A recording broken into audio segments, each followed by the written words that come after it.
Politički aktivista Vladislav Dajković pozvao je premijera Crne Gore Zdravka Krivokapića da ukine zabranu ulaska u Crnu Goru gradonačelniku Banja Luke Drašku Stanivukoviću.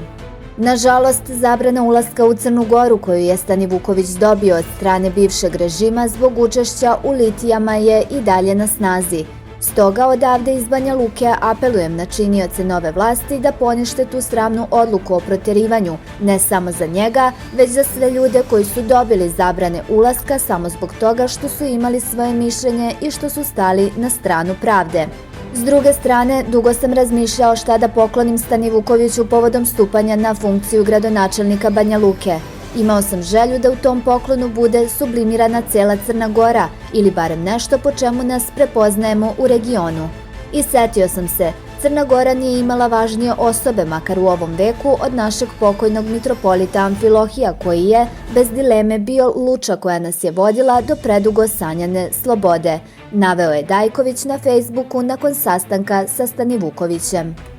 Uz to, kako je dodao, nekoliko sedmica pred upokojenje, mitropolit je za više medija dao izjavu da će mladog Stanivukovića odlikovati zbog toga što je došao da podrži naše litije u Crnoj Gori, a Milova policija ga za uzvrat proterala.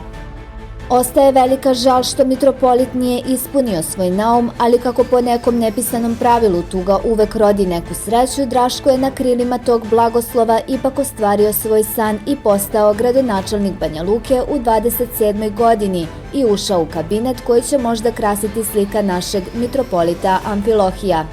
Naposletku srećan sam što ovog čoveka mogu zvati svojim prijateljem, ali sam još srećniji što je dokazao da mladi ljudi ipak mogu dosegnuti zvezde ukoliko ih Bog, vera, upornost i ljubav vode.